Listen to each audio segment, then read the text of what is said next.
Shiro adalah seorang pro gamer yang terbangun di dalam game favoritnya, bersama seluruh umat manusia. Di dunia ini, ia adalah player dengan peringkat tertinggi, memiliki kekuatan sihir yang sangat overpower. Tidak ada jalan keluar dari dunia virtual ini. Dan tujuan Shiro adalah menyelesaikan game agar seluruh manusia bisa kembali ke dunia nyata. Ia terbangun di sebuah kota terbengkalai yang telah lama ditelan oleh tumbuhan liar.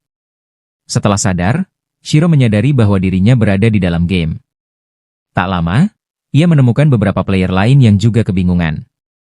Shiro membuka menu sistem dan mencoba melakukan logout, namun gagal.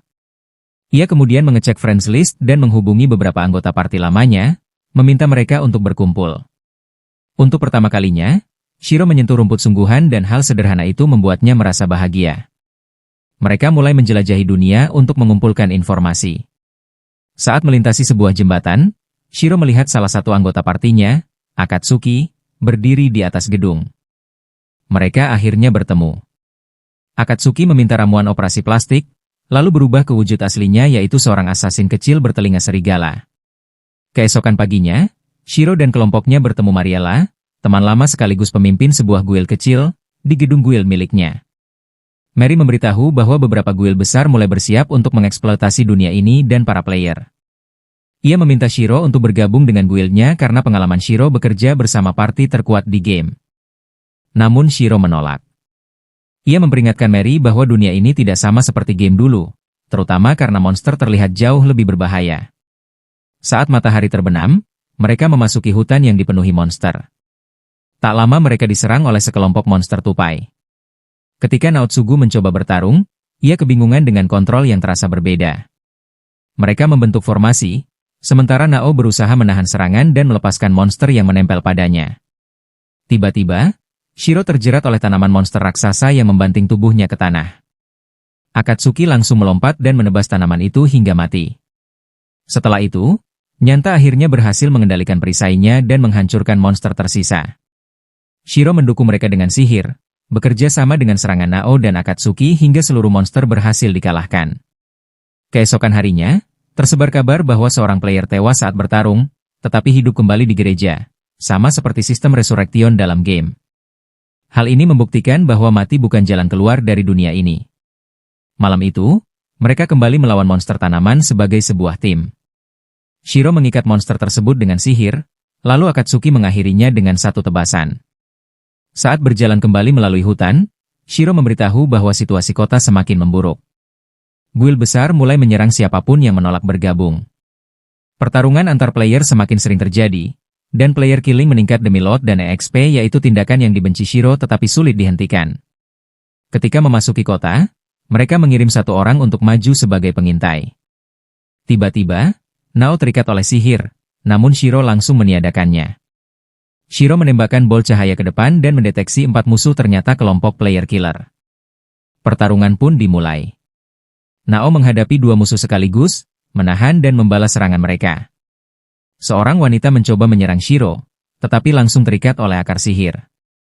Salah satu pendekar berusaha membebaskannya, namun Nao menggunakan skill provokasi, memaksa musuh menyerangnya. HP Nao terus menurun. Menyadari hal itu, Shiro menembakkan serangan listrik kecil ke musuh meski efeknya butuh waktu. Saat Nao terdesak, musuh terjerat duri sihir, memberi Nao kesempatan untuk menyerang balik dan memberikan damage besar. Para musuh panik dan berteriak meminta healer mereka menyembuhkan, tetapi ternyata healer tersebut sudah lama ditidurkan oleh Shiro. Nao membunuh pria bersenjata palu, sementara wanita itu mencoba menyerangnya, namun berhasil dikejar dan dihantam oleh Nao. Pendekar terakhir mencoba memanggil bala bantuan. Saat itulah Akatsuki muncul dari dalam hutan, menyeret 2 pria bertampang buruk. Mereka semua mengepung musuh terakhir. Pria itu langsung berlutut dan berpura-pura memohon ampun, namun ternyata hanya tipu daya. Ia mencoba menyerang Shiro, tetapi langsung dibunuh oleh Akatsuki. Setelah pertarungan, mereka beristirahat di sekitar api unggun. Nao mendapat sikut di wajah setelah berkata bahwa Akatsuki tidak punya plot. Shiro hanya duduk merencanakan langkah selanjutnya yaitu berburu monster, mengumpulkan uang, dan mencari tempat tidur yang layak. Namun ia sadar, itu tidak akan cukup untuk kembali ke bumi. Sebelum sempat berpikir lebih jauh, Shiro menerima panggilan darurat dari Mary. Bersama Nao dan Akatsuki, ia segera menuju guild. Dengan wajah cemas, Mary memberitahu tentang seorang gadis bernama Serara yang pergi ke kota lain dan kini berada dalam bahaya. Shiro langsung mulai menghitung kemungkinan terburuk. Mereka harus menempuh perjalanan sejauh 400 km untuk mencapai kota tujuan, sambil bertarung melawan monster di sepanjang jalan. Shiro curiga ada sesuatu yang disembunyikan Mary, lalu menanyakannya secara langsung. Setelah didesak, Mary akhirnya mengaku bahwa Sera sebenarnya telah diselamatkan oleh sekelompok player baik hati. Namun sekarang, Mary ingin Shiro dan partinya menjemput Sera dan membawanya kembali dengan aman. Shiro segera menyadari bahwa misi ini akan memakan waktu lebih dari 30 hari. Ia mempertimbangkan segala yang bisa terjadi. Namun Akatsuki dan Nao mengatakan bahwa mereka ingin Shiro menerima quest tersebut. Dan Shiro akhirnya setuju. Saat fajar menyingsing, mereka segera berangkat. Mereka memanggil kuda tunggangan dan memulai perjalanan. Setelah menunggangi kuda selama setengah hari, mereka berhenti untuk beristirahat. Shiro membuka peta dan memastikan rute perjalanan, lalu mereka menyantap makan siang yang rasanya hambar dan tidak mereka sukai. Meski begitu, mereka tetap melanjutkan perjalanan. Saat hendak berangkat kembali, Akatsuki terkejut ketika Shiro menghentikannya saat ia hendak memanggil kuda. Shiro dan Nao justru meniup peluit yang berbeda, dan tiba-tiba sepasang griffin turun dari langit dan mendarat di hadapan mereka. Akatsuki terlihat ketakutan melihat makhluk itu. Shiro naik ke atas salah satu griffin bernama Bukbeak, lalu mengajak Akatsuki ikut naik.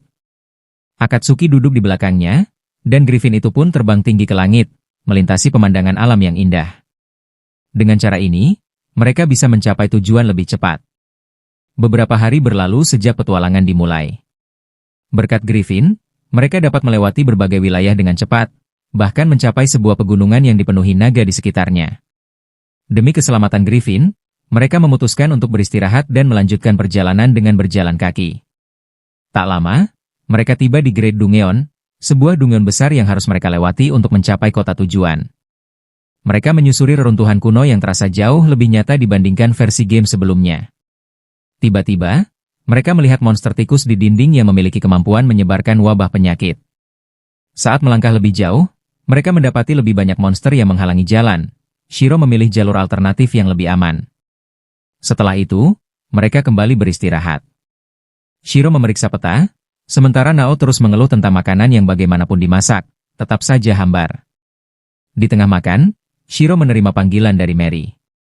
Mary terkejut mengetahui bahwa mereka sudah mencapai reruntuhan. Ia juga memberi kabar bahwa Sera masih aman, karena Mary sempat berbicara dengannya melalui fitur panggilan dalam game. Untuk sementara, Sera bersembunyi bersama player baik hati yang sebelumnya disebutkan. Sementara itu, Sera berada di rumah penyelamatnya dan membantu mengerjakan pekerjaan rumah. Ia berhasil menyelesaikan semuanya tepat saat sang penyelamat pulang yang ternyata adalah seorang beasman berbulu. Pria itu mengatakan bahwa kondisi kota masih buruk, dengan banyak petualang yang menindas player lemah dan NPC, bahkan menghancurkan toko-toko mereka. Ia menenangkan Sera, dan memberitahu bahwa tim penyelamat sudah mencapai reruntuhan, sesuatu yang membuat pria itu terkesan. Kembali ke dalam Dungeon, Shiro dan partinya menyeberangi jembatan batu tua di atas sungai. Shiro menyuruh mereka berhenti karena menyadari jembatan itu hampir runtuh. Namun Shiro terjatuh ke sungai dan pingsan. Dalam keadaan tak sadar, ia teringat mengapa ia menyukai game ini. Berbeda dengan dunia nyata, di sini ia memiliki teman yang menerimanya dan ingin membentuk party bersamanya. Ia juga teringat party lamanya, termasuk kenangan manis bersama seorang gadis. Shiro terbangun oleh Akatsuki dan Nao yang terlihat sangat khawatir. Nao menjelaskan bahwa Akatsuki melompat ke sungai untuk menyelamatkannya, dan ia terpaksa menyelamatkan mereka berdua. Setelah memeriksa luka dan semuanya baik-baik saja, mereka melanjutkan perjalanan. Mereka melewati berbagai area, hingga akhirnya memasuki tambang kristal. Di sana, Akatsuki mengungkapkan bahwa ia sebenarnya seorang mahasiswi, sesuatu yang mengejutkan Shiro dan Nao. Nao kemudian bercanda soal perkembangan plot yang lambat, yang langsung dibalas Akatsuki dengan tendangan ke wajahnya. Mereka kembali berjalan, namun dunia di sekitar mereka berubah. Mereka terlempar ke dimensi yang sama sekali berbeda. Di udara, mereka melihat sebuah gumpalan bulu raksasa. Ternyata itu adalah tikus raksasa yang melayang di atas mereka. Shiro langsung berteriak agar mereka bersiap bertarung. Nao melangkah maju dan menahan serangan pertama. Akatsuki maju dan mendaratkan serangan tajam, sementara Nao menebas ekor tikus raksasa itu. Shiro terus mencari celah. Saat Nao diserang balik, Shiro segera menggunakan sihir pengikat, memberi kesempatan bagi yang lain untuk menyerang. Namun era Taking itu masih hidup. Monster tersebut menghantam Nao hingga terlempar ke dinding. Shiro langsung mengaktifkan sihir setrum, menyelamatkan tepat waktu. Akatsuki memanfaatkan momen itu dan mengakhiri pertarungan dengan satu tebasan terakhir. Dunia di sekitar mereka perlahan kembali normal. Efek Dungeon menghilang, dan mereka mendapati diri mereka kembali ke reruntuhan. Di hadapan mereka terbentang matahari terbenam yang indah di atas laut, seolah menandai akhir pertempuran itu. Sementara itu, di kota tujuan, sebuah guild besar tengah merajalela. Mereka menjarah dan membunuh player lain tanpa rasa bersalah. Salah satu anggota mereka menolak perintah, dan langsung dibunuh oleh pemimpin guild itu sendiri. Pria itu memperkenalkan dirinya sebagai Demikas, pemimpin guild tersebut. Ia memerintahkan anak buahnya untuk membunuh dan merampok siapapun yang mereka mau, karena menurutnya ini hanyalah sebuah game. Ia juga berteriak memerintahkan mereka untuk menemukan Sera dan bocah itu. Kemudian, Shiro dan partinya tiba di luar kota. Kota itu tampak hancur dan kacau, jelas akibat ulah guild pembunuh player tersebut. Shiro memutuskan untuk langsung masuk ke kota dan menemui Sera di titik pertemuan yang telah disepakati. Ia meminta Akatsuki untuk menyamar dan mengumpulkan informasi lebih lanjut. Begitu memasuki kota, Shiro dan Nao langsung disadari keberadaannya oleh anak buah Demikas yang tersebar. Namun Shiro mengabaikan mereka dan menuju sebuah dungeon kristal di dalam kota. Di sanalah ia menemukan Sera. Sarah berterima kasih karena mereka datang menjemputnya. Lalu seseorang muncul dari balik bayangan itu, seorang beasman kucing. Shiro langsung mengenalinya. Ia adalah Chief, teman lama Shiro yang dulu sering bermain bersamanya. Setelah saling menyapa, mereka keluar dari dungeon. Shiro menceritakan tentang Nao dan Akatsuki, lalu mengajak Chief kembali ke kota bersama mereka. Chief setuju, membuat Sera terlihat sangat lega. Tak lama, Akatsuki menghubungi Shiro dan memberitahu bahwa guild Demikas sedang menyisir seluruh kota untuk mencari mereka. Sera tampak ketakutan, namun Shiro menenangkannya. Mereka tetap berjalan dengan tenang. Demikas dan anak buahnya segera menyadari keberadaan mereka. Shiro melangkah maju dengan percaya diri dan mengatakan pada Sera bahwa tidak ada yang bisa menyerang mereka selama masih berada di dalam kota. Namun begitu mereka melewati gerbang, serangan pasti akan dimulai. Kerumunan player mulai berkumpul, menunggu mereka keluar. Chief kembali menenangkan Sera mengatakan bahwa mereka akan mengurus semuanya. Begitu mereka keluar dari batas kota, mereka melihat Demikas duduk di atas singgasana, dikelilingi para pengikutnya. Shiro dan Chief melontarkan ejekan yang membuatnya segera menghampiri mereka. Chief menantang Demikas dalam pertarungan 1 lawan 1. Demikas berusaha menghindar, namun Shiro mengejek sikapnya, dan memaksanya menerima tantangan itu. Demikas melompat dan menghantam tanah dengan keras. Chief menghindar dan mendarat dengan mulus, lalu menarik kedua pedangnya. Demikas menyerang dengan tendangan, namun berhasil ditahan. Keduanya bertarung sengit. Demikas kembali melompat dan menghantam tanah, lalu menyusul dengan tinju bermuatan listrik. Chief menghindar, namun Demikas berteleportasi dan menyerang lagi. Meski berhasil menahan serangan, HP Chief mulai menurun. Chief akhirnya berhasil melukai Demikas, membuatnya panik. Demikas berteriak memanggil anak buahnya. Lalu menyerbu, tetapi Nao turun tangan dan melumpuhkan mereka dengan stun. Chief menyerang lagi, namun Demikas disembuhkan oleh para healer. Nao mulai kewalahan.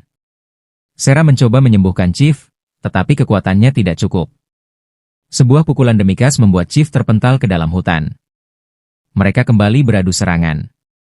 Kali ini, Demokas berhasil menghindari tebasan Chief dan menendangnya menjauh. Situasi semakin buruk. Nao terpaksa menggunakan Ultimate Defense, menciptakan pertahanan mutlak selama 10 detik. Dalam waktu itu, Sera memulihkan HP-nya. Saat pertahanan menghilang, Chief kembali dihantam. Namun ia mendarat dengan mantap. Demas berlari ke arahnya untuk mengakhiri pertarungan dan saat itulah Shiro mengaktifkan sihir Thornbind, menghentikan gerakan Demas seketika.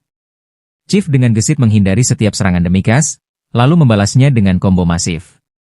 Dalam hitungan detik, Demikas tumbang. Semua orang terkejut melihat pemimpin mereka tergeletak. Para anggota guild mencoba menyerang Chief secara bersamaan. Namun sebelum mereka bergerak, Akatsuki muncul dari belakang dan menghabisi mereka semua dengan satu tebasan. Shiro baru menyadari betapa mengerikannya kekuatan Chief. Dalam 1 detik saja, ia mampu mendaratkan lebih dari 100 serangan, dan menghancurkan Demikas, sementara Nao sibuk mengalihkan perhatian musuh lain.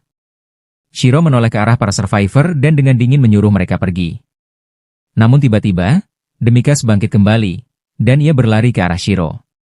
Tetapi sebelum sempat melakukan apapun, Sera memukulnya dengan keras, menghabisinya untuk selamanya.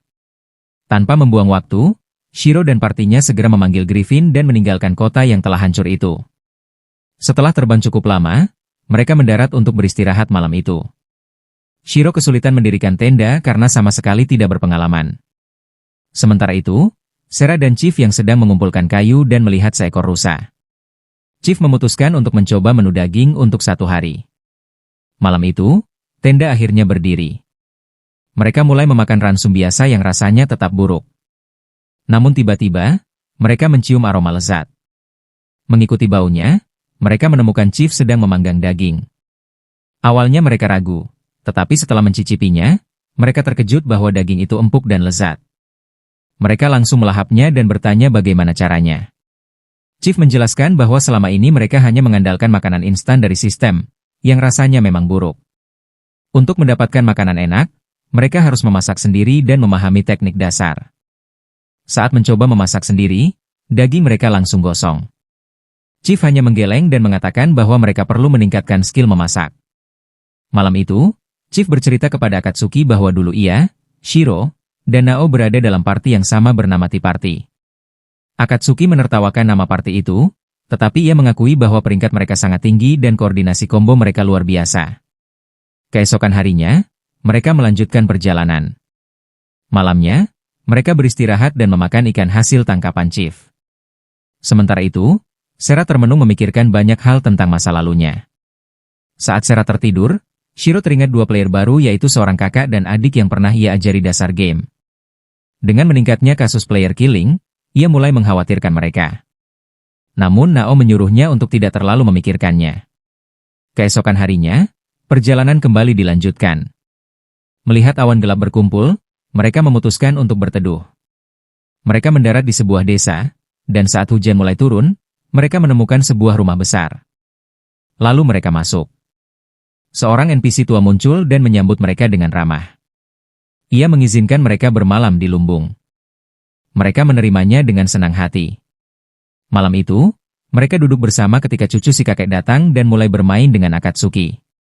Momen itu membuat Shiro menyadari sesuatu yang penting bahwa NPC di dunia ini memiliki perasaan dan ingatan. Tidak seperti player, jika mereka mati, maka kematian itu bersifat permanen. Tak lama, Chief dan Sera kembali sambil membawa berbagai barang lokal. Mereka memutuskan membuat kue, yang langsung disukai anak-anak itu. Sementara itu, di tengah hujan lebat, sekelompok petualang berjalan pelan. Di antara mereka ada Touya dan Minori, kakak beradik yang pernah Shiro ajari. Toya menopang adiknya yang terluka, sementara pemimpin parti mereka terus memarahi dan memaksa mereka berjalan.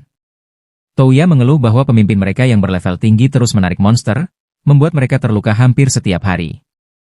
Mereka akhirnya tiba di sebuah lumbung, hanya diberi sedikit makanan, lalu dipaksa bertarung lagi keesokan paginya. Setelah banyak hari berlalu, Shiro dan rombongannya akhirnya tiba di kota Ao, tempat guild mengadakan pesta besar untuk menyambut kembalinya Sera. Saat Chief mengajarkan rahasia memasak kepada para koki guild, suasana guild dipenuhi tawa dan kebahagiaan. Semua orang terlihat puas dan bersemangat. Namun, ketika malam semakin larut dan sebagian besar anggota tertidur, Mary menghampiri Shiro dan mengatakan bahwa ia ingin berbicara. Shiro mengira pembicaraan itu akan serius lalu Mary menyeduh teh dan mulai mencurahkan semua kegelisahannya. Ia memperlakukan Shiro layaknya sahabat dekat, menceritakan berbagai tekanan yang ia alami. Mary menjelaskan bahwa kondisi diakibat terasa semakin tidak sehat. Meskipun kasus player killing sudah berkurang, para guild besar justru mulai memonopoli wilayah. Mereka yang kuat mengambil hunting ground terbaik untuk menaikkan level, sementara player lemah dipaksa menyingkir. Ia juga bercerita bahwa guild kecil sempat mengadakan pertemuan untuk membentuk dewan bersama, berharap bisa saling bekerja sama. Namun, rencana itu runtuh karena konflik internal dan kepentingan sendiri dan itu sebuah kegagalan yang pahit. Yang paling mengejutkan, Mary mengungkap bahwa ada satu guild yang berusaha naik level secepat mungkin untuk menguasai seluruh wilayah.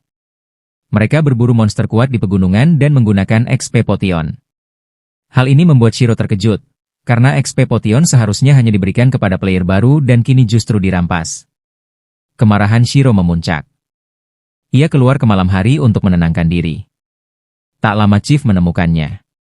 Mereka berjalan ke tepi tebing dan berbincang tentang perasaan, yaitu mengenang masa lalu dengan party lama. Momen itu membuat Shiro teringat pada Minori. Shiro segera menghubungi Mino dan menanyakan keadaannya, termasuk apakah XP Potion miliknya yang dirampas. Jawaban Mino membuat hati Shiro semakin berat. Panggilan terputus, dan Shiro pun mulai menyusun rencana untuk menolong mereka. Keesokan paginya, Shiro kembali ke Guild Mary dan meminta bantuan semua orang. Ia menyatakan dengan tegas bahwa ia ingin menjatuhkan guild yang menindas player baru dan mencuri XP Potion. Tidak hanya itu, ia juga berniat menghentikan guild lain yang menyalahgunakan kekuatan mereka di Akiba. Shiro mengumumkan bahwa ia telah mendirikan guild sendiri. Mary terkejut karena ia tahu Shiro dulu membenci sistem guild, namun ia justru merasa senang dan bersedia membantu. Shiro kemudian menjelaskan bahwa untuk mengubah keadaan, mereka membutuhkan modal besar. Menurut perhitungannya, mereka memerlukan 5 juta gold. Mary dan Henry terkejut. Henry bahkan mengatakan bahwa jumlah itu hampir mustahil dikumpulkan. Keesokan harinya, mereka mulai berburu Boar. Namun Shiro melarang membunuhnya. Jika Boar ditangkap hidup, hasil yang bisa dimanfaatkan jauh lebih banyak. Maka, mereka mulai menangkap Boar. Seluruh guild sibuk bekerja. Mary tenggelam dalam tumpukan dokumen dan perhitungan anggaran. Akatsuki bertugas mengintai dan tanpa sengaja menyaksikan transaksi mencurigakan terkait XP Potion. Sementara itu, para anggota lain membawa pulang hasil buruan Boar dalam jumlah besar. Rencana mereka mulai berjalan. Keesokan paginya, saat para player sudah pasrah menghadapi sarapan hambar, Mary dan partinya membuka lapak makanan sambil membagikan selebaran. Seorang pria membeli 1 burger untuk pasangannya. Setelah mencicipinya, wanita itu langsung menyukainya. Reaksi pun terjadi. Orang-orang mulai mengantre panjang, membeli makanan sambil tersenyum dan hampir menangis bahagia. Chief dan timnya terus memanggang burger tanpa henti, sementara kelompok lain terus menangkap Boar. Dalam waktu singkat, makanan mereka menyebar ke hampir seluruh Akiba. Guild besar mulai mencoba mencuri resep, tetapi permintaan terus meningkat. Nao dan kelompoknya membawa pulang banyak Boar. Seorang pemuda yang tertinggal untuk berburu lebih lama justru menemukan Boar bos. Di guild, Henry menghitung pemasukan hari itu dan memperkirakan mereka memperoleh sekitar 50.000 gold. Namun Shiro tidak puas. Dengan kecepatan seperti ini, mereka butuh 4 bulan untuk mencapai 5 juta gold. Saat mereka masih berdiskusi, Shiro akhirnya kembali dan memanggul Boar raksasa di pundaknya. Ia langsung terjatuh kelelahan dan tertidur. Lalu Shiro menghubungi Mino sekali lagi dan hanya mengatakan untuk tetap percaya. Aku akan datang. Shiro bertekad akan menyelamatkan Mino secepat mungkin. Dan ia pergi bersama Chief untuk menemui salah satu mantan anggota parti lamanya, Suji, yang kini telah mendirikan guild sendiri dan berkembang cukup pesat. Shiro memberitahu Suji bahwa ia juga telah membentuk sebuah guild. Suji terkejut, mengingat Shiro dulu sangat membenci sistem guild. Namun Shiro segera menjelaskan tujuannya bahwa ia ingin membuat dunia ini menjadi tempat yang lebih adil. Tanpa ragu, Suji langsung menyatakan untuk membantu.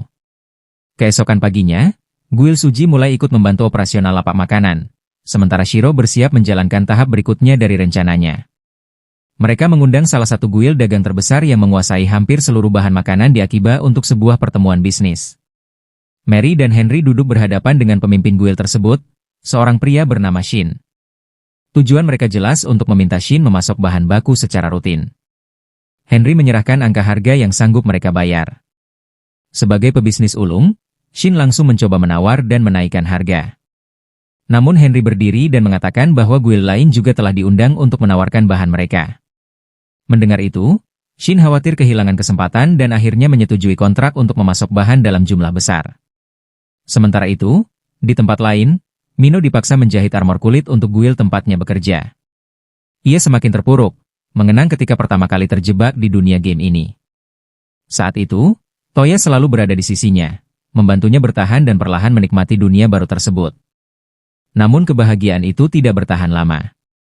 Mereka dikejar dan ditangkap oleh guild pembunuh player, dikalahkan, lalu dibunuh. Ketika hidup kembali di gereja, mereka menyadari bahwa semua milik mereka telah hilang. Dalam kondisi putus asa, guild mereka sekarang merekrutnya dan sejak itulah eksploitasi dimulai. Kembali ke ruang pertemuan, para pemimpin guild dagang lain mulai berdatangan. Di antaranya adalah Brock, seorang pria bertubuh besar, dan Huan Kuma, ilmuwan eksentrik yang terkenal licik. Mereka terkejut melihat Shin sudah duduk di sana dan menanyakan alasan pertemuan ini. Henry menjelaskan bahwa mereka sudah menjalin kesepakatan soal bahan baku dengan Shin. Namun rencana mereka jauh lebih besar dari sekadar makanan. Mereka membutuhkan dukungan untuk sebuah proyek besar berikutnya. Henry kemudian mengungkap bahwa proyek ini memerlukan 5 juta gold. Angka itu membuat semua orang terdiam. Namun justru karena besarnya modal yang dibutuhkan, mereka yakin keuntungan yang ditawarkan pasti sepadan. Sebagai bentuk kepercayaan, Mary dan Henry menawarkan sesuatu yang berharga bahwa resep rahasia dari semua makanan populer yang mereka jual. Henry menambahkan bahwa mereka telah berhasil mengumpulkan 500.000 gold, dan hanya membutuhkan 4,5 juta gold lagi. Mendengar itu, para pemimpin guild dagang langsung berebut ingin berinvestasi. Henry menenangkan mereka dan menegaskan bahwa modal akan dibagi secara adil di antara semua pihak. Tak lama, Shiro mengirim undangan konferensi kepada para player level tinggi dari guild besar. Nama Shiro sudah dikenal luas, sehingga hampir semuanya menerima undangan tersebut. Di waktu yang sama, Shiro menghubungi Mino dan berjanji bahwa besok segalanya akan berubah. Keesokan harinya, guild besar tiba di gedung Ban Akiba. Para penonton terpukau melihat kehadiran player dengan peringkat tertinggi di dunia. Guild tempur besar mengambil tempat mereka di meja bundar. Setelah semua hadir, Shiro berdiri dan mulai berbicara. Ia menyatakan bahwa ia ingin mengajukan rencana untuk menyelamatkan Akiba dari kehancuran akibat keserakahan. Namun sebelum ia melanjutkan, seorang perwakilan dari guild terbesar menyela. Ia mengatakan bahwa pertemuan serupa sudah pernah diadakan oleh guild kecil dan berakhir sia-sia karena pertikaian internal. Beberapa orang mengangguk setuju. Seorang elf berambut panjang kemudian berdiri dan dengan dingin menyatakan bahwa ia tidak peduli dengan masa depan kota, karena tujuan utamanya hanyalah berdagang. Ia pun keluar dari aula tanpa menoleh. Sementara itu, Mino mengingat pesan Shiro semalam. Ia telah menyiapkan segalanya bahwa Akatsuki akan menjaga gedung guild.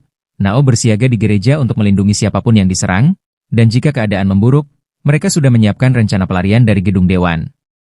Kembali ke ruang konferensi, Shiro menarik napas dan dengan suara tegas mengumumkan bahwa orang yang hadir dalam dewan itu mewakili seluruh pemain di dunia saat ini. Menurut Shiro, mereka seharusnya bertanggung jawab untuk menjadikan dunia ini tempat yang lebih aman, terutama karena banyak pemain yang dieksploitasi demi XP Potion. Seorang pria berbaju zirah hitam menatapnya dan berkata bahwa tindakan tersebut sebenarnya tidak ilegal. Namun, Shiro segera membalas bahwa tidak ada hukum di dunia ini. Ia bahkan menceritakan pengalamannya ini ketika mengunjungi sebuah kota yang dikuasai oleh satu guild, di mana para NPC dan pemain disiksa demi keuntungan mereka sendiri. Karena itu, Shiro mengusulkan agar mereka menciptakan aturan bersama. Siapapun yang melanggarnya akan diusir dari kota. Pria berzirah hitam itu tertawa sinis dan mengatakan bahwa mereka tidak mungkin melawan guild besar sekuat milik mereka. Shiro menyuruhnya diam, lalu dengan tenang mengumumkan bahwa ia telah membeli gedung Ban pada pagi hari itu. Seluruh ruangan langsung gempar.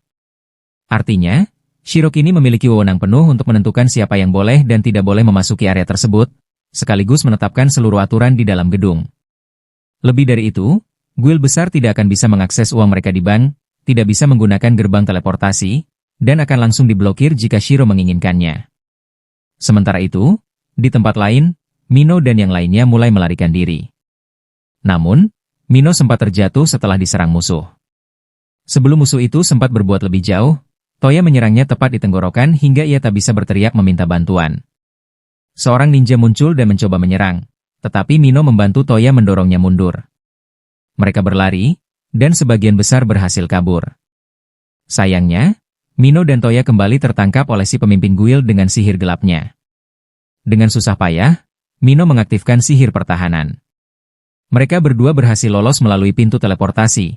Sementara musuh mereka terjebak, saat mereka mengira semuanya telah aman, sang pemimpin kembali menyerang, menangkap Toya, dan mulai menyiksanya.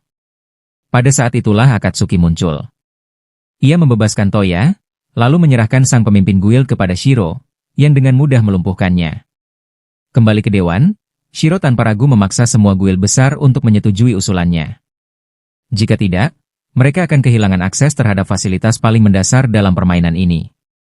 Shiro mengajukan satu tujuan utama, menjadikan kota ini aman, dan menciptakan hukum yang harus dipatuhi semua orang. Mary kemudian berdiri dan mengungkap rahasia di balik makanan yang selama ini mereka jual. Semua yang hadir terkejut.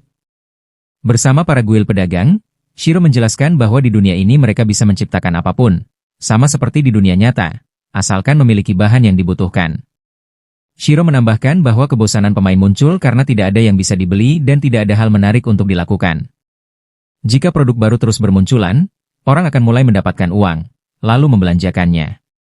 Dengan begitu, roda ekonomi akan berputar dan masalah ini perlahan terselesaikan. Ia juga menetapkan aturan baru bahwa player killing dilarang keras.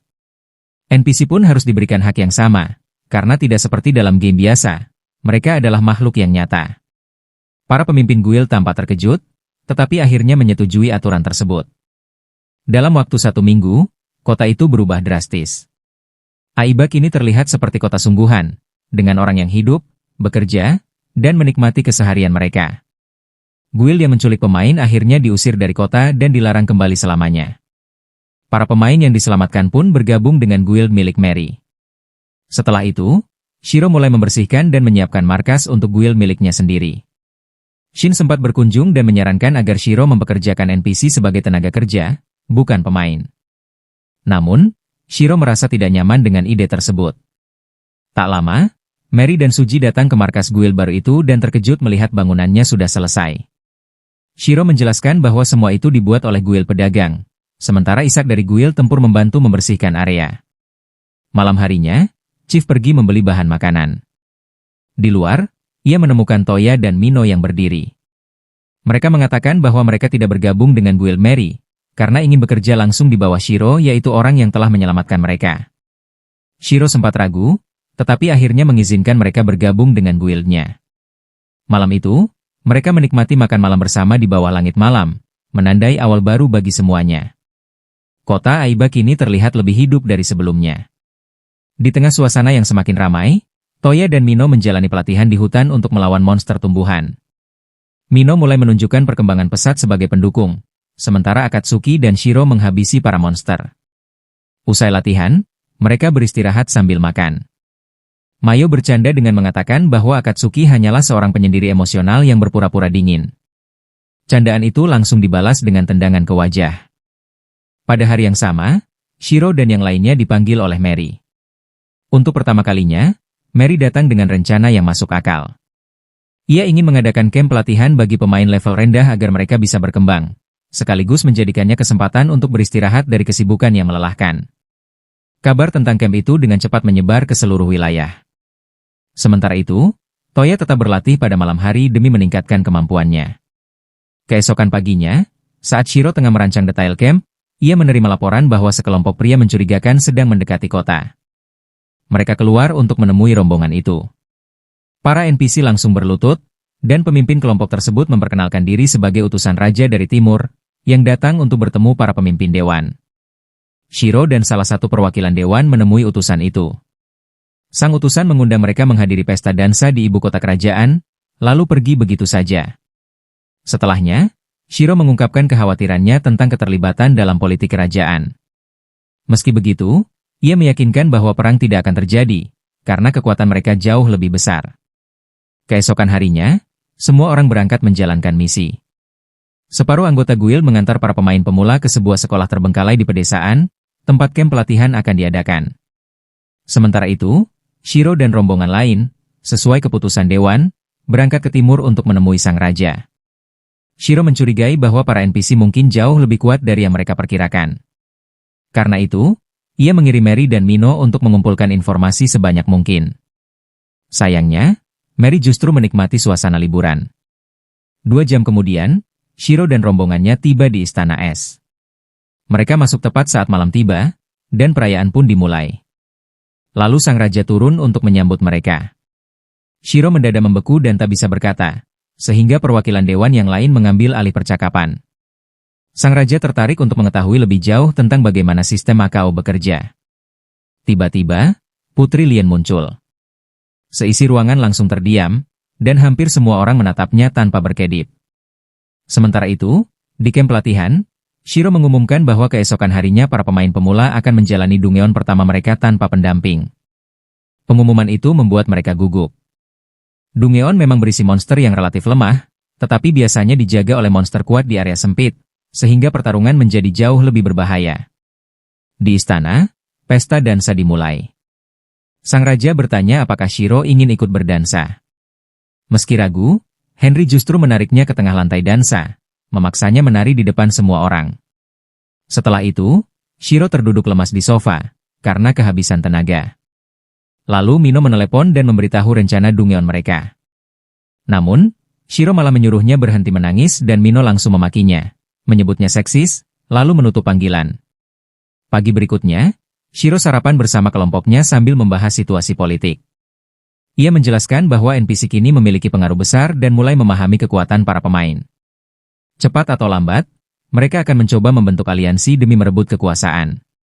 Hal itu berpotensi memicu konflik, terutama jika mereka mulai menyuap guild tertentu.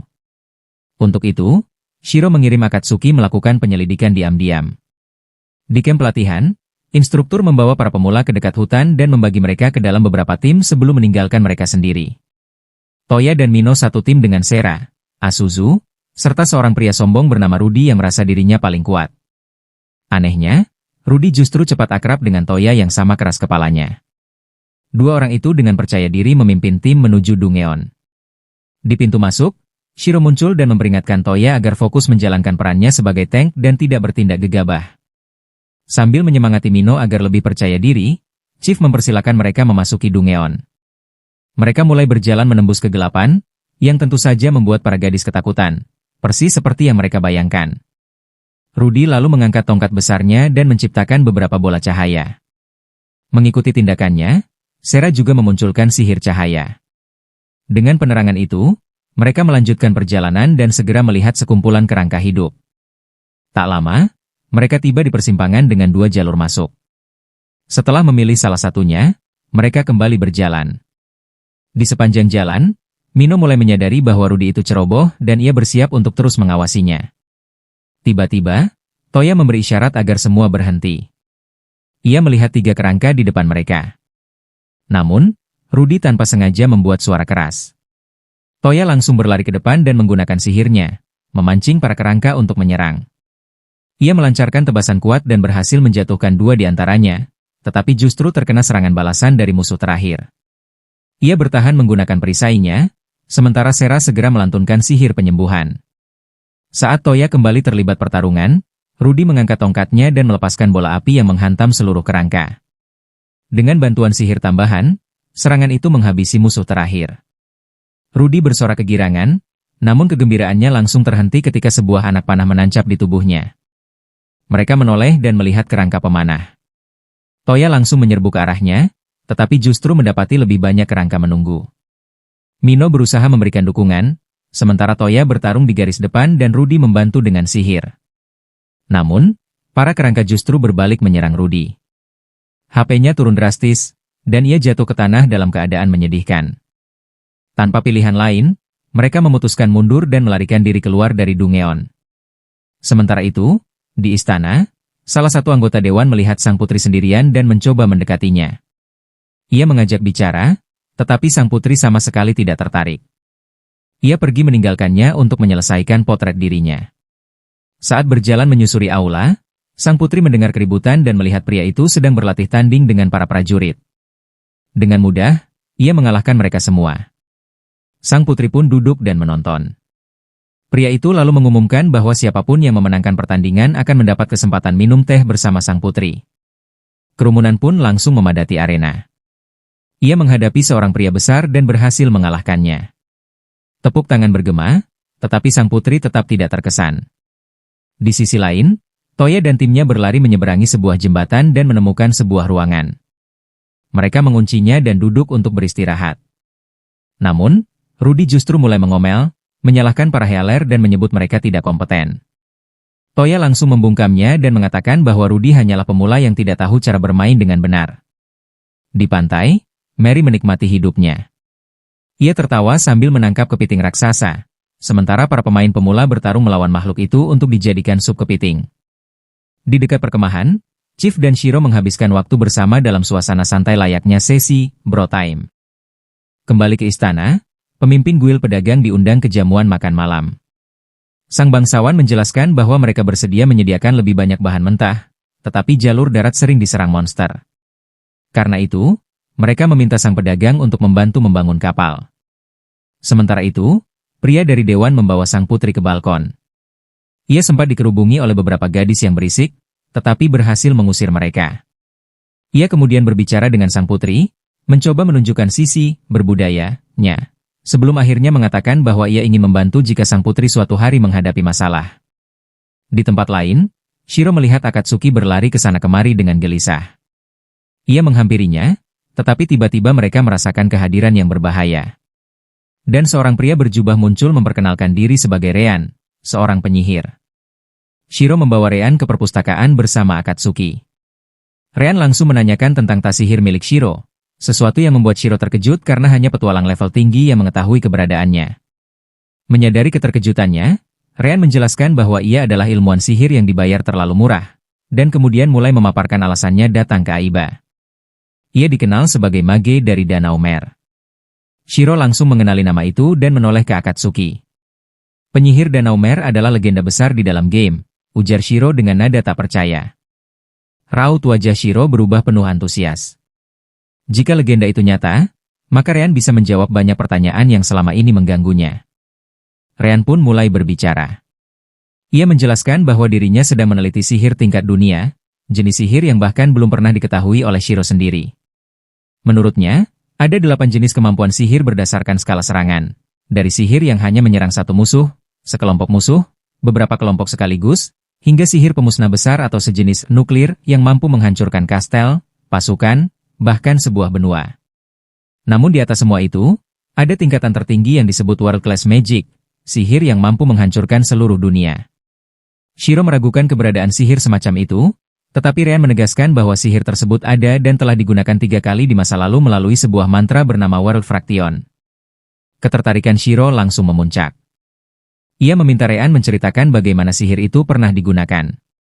Sementara itu, Toya dan kelompoknya duduk mengelilingi api unggun. Mereka murung setelah gagal menaklukkan Dungeon dan ingin langsung masuk kembali meski tubuh sudah kelelahan. Nao justru menertawakan mereka karena kabur sebelumnya, tetapi tetap menyuruh mereka beristirahat sebelum mencoba lagi. Malam itu, mereka masuk ke tenda. Toya memikirkan ulang strategi mereka, sementara Mino membaca ulang catatan yang diberikan Shiro di perpustakaan. Kembali ke cerita Rean. Ia mulai dengan kisah 300 tahun lalu, ketika dunia masih jauh lebih maju dan damai. Saat itu, dunia diperintah oleh 4 ras utama, manusia, elf, dwarf, dan owl yaitu ras penyihir istimewa. Kaum owl adalah yang paling sedikit jumlahnya, tetapi mereka memonopoli hampir seluruh penemuan sihir dan teknologi magis. Hal ini menimbulkan kecemburuan besar. Pada akhirnya, 3 ras lainnya bersatu dan menghancurkan kaum owl. Para penyintas dijadikan budak. Dari pembantaian itu, lahirlah 6 roh pendendam yang memulai perang besar demi balas dendam. Namun karena kalah jumlah, mereka berada di ambang kekalahan. Dalam keputusasaan, mereka menggunakan sihir pemusnah berskala dunia dan sebuah nuklir hampir menghancurkan seluruh peradaban. Dari sisa-sisa kehancuran itu, monster pun lahir. Jiwa orang yang mati berubah menjadi makhluk buas, mendorong umat manusia ke ambang kepunahan. Untuk bertahan hidup, manusia mulai mempelajari sihir. Mereka menciptakan ras demi human yang lebih kuat, serta makhluk buatan yang disebut precursor yang oleh Shiro kenal sebagai NPC, tetapi dengan kekuatan yang setara bahkan melampaui seorang adventurer. Namun masalah baru muncul. Musuh itu terus bereinkarnasi. Shiro segera menyadari bahwa Rean sedang membicarakan mekanisme respawn. Ketika monster yang dikalahkan akan menghilang sementara, lalu muncul kembali agar dapat dilawan oleh pemain lain. Karena itu, perang antara manusia dan monster menjadi tak berujung. Hingga akhirnya, World Fraction kedua digunakan. Pada momen inilah, para adventurer muncul untuk pertama kalinya. Rean menambahkan bahwa nama Shiro menjadi terkenal. Ia tahu Shiro adalah seorang penyihir, dan itulah alasan ia ingin berbicara langsung dengannya, bukan hanya dengan anggota dewan lainnya. Shiro pun menyadari sesuatu yang mengejutkan. Bahwa garis waktu itu cocok. Ia mulai memainkan game tepat saat World Fraction kedua terjadi dan saat game pertama kali diluncurkan. Ryan lalu melanjutkan dengan penelitiannya sendiri. Ia menjelaskan bahwa ketika seseorang mati, jiwanya terlepas ke udara. Namun, penyihir tingkat tinggi dapat menggunakan sihir kebangkitan untuk mengikat kembali jiwa tersebut ke tubuhnya. Masalahnya, proses itu membutuhkan harga. Sang pemain akan kehilangan sebagian experience point, atau dengan kata lain, sebagian ingatannya. Artinya, setiap kali seorang pemain hidup kembali di gereja, mereka sebenarnya kehilangan sebagian kenangan tanpa pernah menyadarinya. Keesokan paginya, Shiro tampak gelisah saat berjalan bersama Akatsuki. Ia menjelaskan bahwa hingga saat ini tidak ada seorang pun yang mengetahui mekanisme kehilangan ingatan setelah mati. Jika informasi itu tersebar, kepanikan besar pasti akan terjadi. Karena itu, Shiro memutuskan untuk menyimpan rahasia tersebut sementara waktu, dan Akatsuki pun setuju. Sementara itu, di tengah hutan, Mino terbangun dan langsung memeriksa inventarisnya.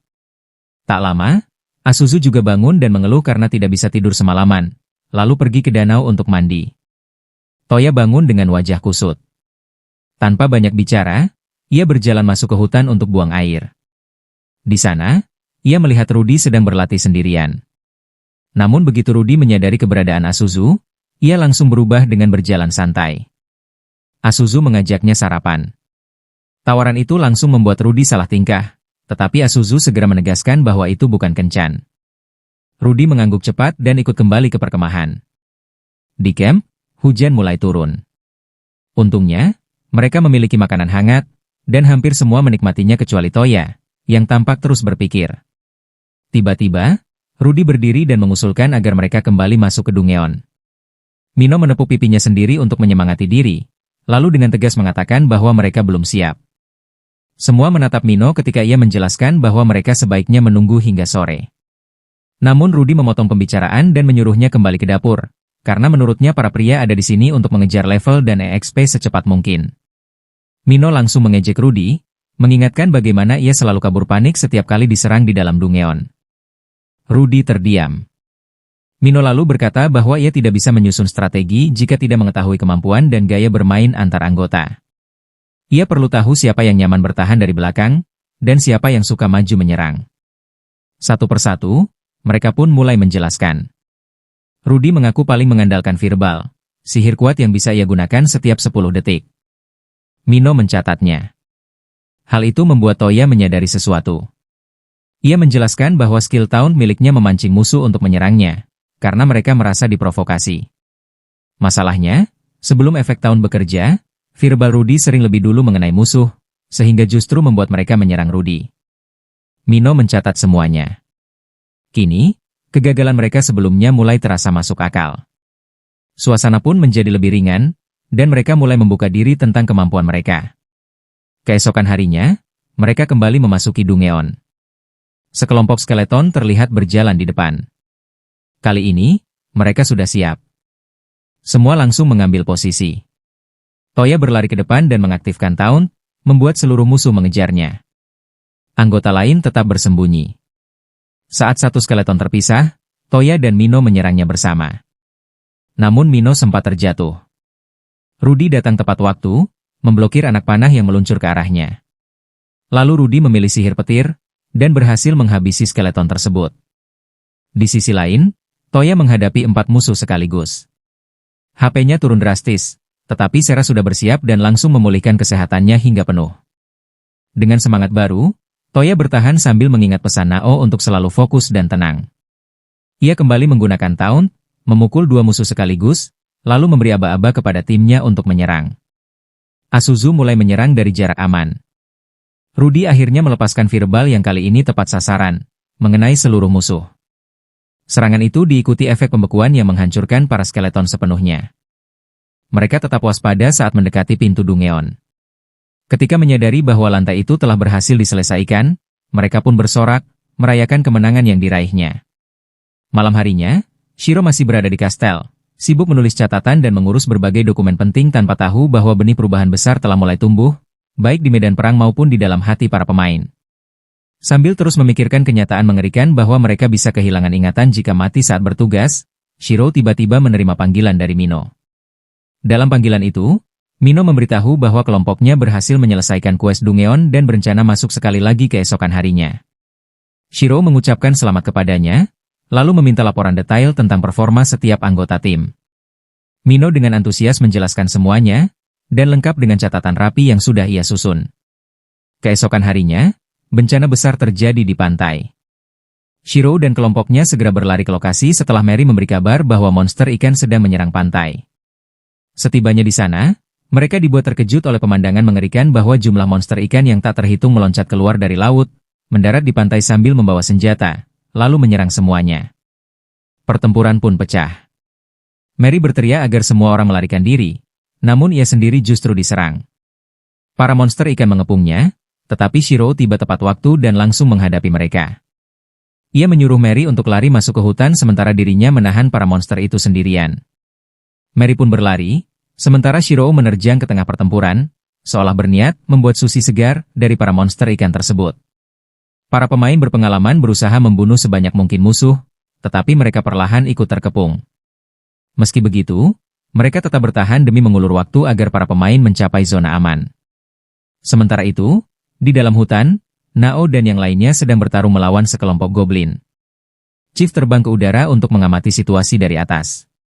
Setelah itu, ia kembali ke perkemahan dengan wajah tegang dan melaporkan bahwa ia melihat pasukan raksasa ribuan goblin, bersama troll dan monster besar lainnya yang bergerak melalui hutan menuju kerajaan timur. Mereka mencoba menghubungi Mary dan kelompok pantai, tetapi tidak mendapat jawaban. Akhirnya, Nao menghubungi Shiro dan menyampaikan seluruh informasi yang ia terima. Shiro segera mengadakan pertemuan darurat dengan Dewan. Dalam rapat itu, ia melaporkan bahwa hari ini terjadi serangan monster dalam skala besar, baik di pantai maupun di dalam hutan. Berdasarkan pengamatan Chief, terdapat setidaknya 10.000 goblin yang sedang bergerak, dan kemungkinan jumlah sebenarnya jauh lebih besar. Suji bertanya apa penyebab semua ini. Shiro menjawab bahwa ia menduga seorang raja goblin baru telah dinobatkan. Ia menjelaskan bahwa jauh di dalam hutan terdapat sebuah kastel goblin, tempat di mana 2 kali setahun seorang raja goblin baru dimahkotai. Biasanya, tugas para petualang adalah membantai para goblin sebelum penobatan itu terjadi. Namun kali ini, para petualang justru sibuk saling membunuh dan berusaha membangun kediktatoran mereka sendiri. Tidak ada yang peduli menghentikan para goblin. Akibatnya, Raja Goblin baru berhasil dinobatkan dan kini sedang menyatukan berbagai ras monster untuk membentuk pasukan besar demi menyerang umat manusia. Mary menyatakan bahwa menurutnya Akiba memiliki cukup banyak petualang untuk mengatasi masalah ini. Shiro menolak pendapat itu dan menjelaskan bahwa masalah sebenarnya ada pada para lord di wilayah timur, yang kekuatannya tidak memadai. Henry menyela dan berkata bahwa inilah saatnya para pahlawan NPC muncul untuk menyelamatkan para lord tersebut. Namun Shiro menggeleng dan mengatakan bahwa mereka bahkan tidak tahu apakah para pahlawan NPC itu masih ada di dunia ini atau tidak. Menjelang malam, kelompok Mary akhirnya bergabung dengan kelompok Nao. Nao menenangkan Mary dan mengatakan agar ia tidak perlu khawatir dan Shiro pasti akan menemukan jalan keluar dari kekacauan ini. Mary pun pergi untuk berganti pakaian. Setelah itu, Nao tiba-tiba memadamkan api unggun. Mereka melihat cahaya obor di pegunungan, tanda bahwa sebuah divisi penyerang goblin sedang bergerak ke arah mereka. Semua orang segera berkumpul rapat di sekitar api unggun yang redup. Chief menjelaskan bahwa untuk sementara mereka aman. Pasukan itu hanyalah kelompok penjara kecil yang bertugas menyerang desa terdekat dan menjarah persediaan makanan sebanyak mungkin. Mino langsung menyatakan bahwa desa tersebut tidak memiliki pertahanan dan akan dengan mudah dihancurkan oleh para goblin. Toya dan Rudy mendukung pendapat bahwa mereka seharusnya bertarung dan membantu desa itu. Namun Isuzu menyuruh mereka diam, mengingat kekuatan kelompok mereka yang paling lemah bahkan tidak akan mampu mengalahkan goblin tersebut. Mino teringat kebaikan para penduduk desa yang pernah menolong mereka. Dengan penuh emosi, ia memohon pada Nao agar mengizinkan mereka membantu desa itu. Sementara itu, di sisi lain, Shiro mengumpulkan semua orang di meja pertemuan dan mulai menyampaikan informasi terbaru tentang situasi yang semakin memburuk. Shiro telah memanggil Suji dan meminta pasukannya untuk bergabung dengan Mary dan Nao, agar mereka bisa bergerak bersama menuju EL. Dalam kesempatan itu, Shiro juga menyampaikan sesuatu dan menjelaskan bahwa ia mengetahui satu fakta mengerikan tentang kematian di dunia ini. Berbeda dengan saat mereka masih bermain game, kematian kini datang dengan hukuman nyata. Setiap kali seseorang mati, mereka akan kehilangan sebagian ingatan. Penjelasan itu mengejutkan pemimpin para pedagang. Ia langsung meminta rincian lebih lanjut dan ingatan seperti apa yang hilang, dan seberapa banyak yang terhapus. Namun Shirou menggeleng. Ia sendiri belum mengetahui detailnya. Tiba-tiba, Nerd angkat bicara. Ia mengaku pernah mati 2 kali saat melawan iblis di awal setelah dipindahkan ke dunia ini. Saat itu, ia juga kehilangan beberapa ingatan, tetapi mengira semuanya hanya kebetulan. Shirou langsung tertarik dan menanyakan ingatan apa yang hilang. Nerd menjelaskan bahwa setiap kali ia mati, yang hilang adalah ingatan dari dunia nyata. Namun karena sebagian besar kenangan itu tidak terlalu penting baginya, dan ia tidak terlalu memikirkannya. Sementara itu, Mary melarang Toya dan kelompoknya untuk mempertahankan desa. Ia menilai situasinya terlalu berbahaya dan meminta mereka menunggu sampai Shirou memutuskan langkah terbaik. Ray menolak keras dan berkata bahwa ia akan pergi ke desa apapun yang terjadi. Namun Azu memperingatkannya bahwa ia hanya akan terbunuh jika pergi sendirian. Akhirnya, Mino angkat bicara dan meminta Mary agar mengizinkan mereka setidaknya mengevakuasi penduduk desa. Setelah berpikir sejenak, Mary menyetujui permintaan tersebut. Mereka pun bergerak melalui hutan menuju desa. Di tengah perjalanan, Mino mengaku bahwa ia berbohong bahwa niatnya bukan hanya mengevakuasi, tetapi juga mempertahankan desa. Tak lama mereka melihat kepulan asap membumbung dari arah desa.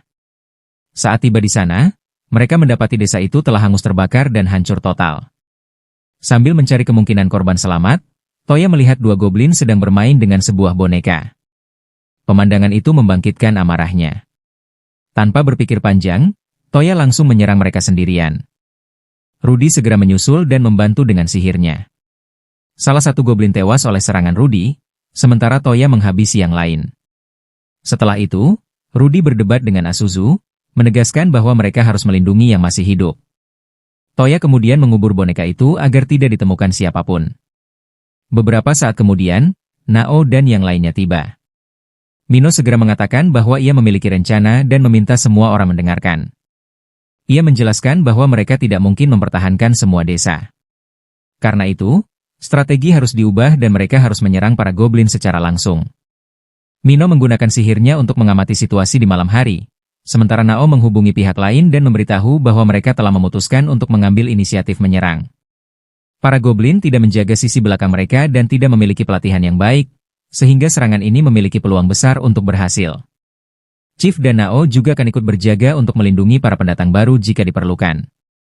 Melalui teleskopnya, Mina melihat bahwa Toya telah memprovokasi sekelompok goblin dan kini sedang berlari ke arah mereka. Semua orang segera mengambil posisi. Begitu para goblin keluar dari semak-semak, Sera menggunakan sihir akar untuk menahan gerakan mereka. Rudy menciptakan pedang es untuk Toya, yang langsung menggunakannya untuk membantai para goblin di depan mereka. 2 goblin lain mencoba menyerang dari belakang, tetapi Rudy melemahkan mereka dengan sihir api. Setelah itu, ia dan Suji melancarkan serangan gabungan berskala besar yang menghancurkan kedua goblin tersebut sekaligus. Di istana, Shirou berbicara dengan Brock Lesnar dan Nerd. Ia mengatakan bahwa kemungkinan besar mereka harus ikut terlibat dalam perang ini, karena para Lord El pasti akan menuntut para petualang untuk melawan goblin terlebih karena para petualang pada dasarnya tidak bisa mati secara permanen. Sebelum mereka sempat mengambil keputusan, sebuah panggilan datang. Raja dan para Lord memerintahkan mereka untuk segera menghadiri pertemuan. Shirou dan yang lainnya pun bergerak menuju aula pertemuan. Sementara itu, Mino dan kelompoknya duduk mengelilingi api unggun, membahas strategi berikutnya.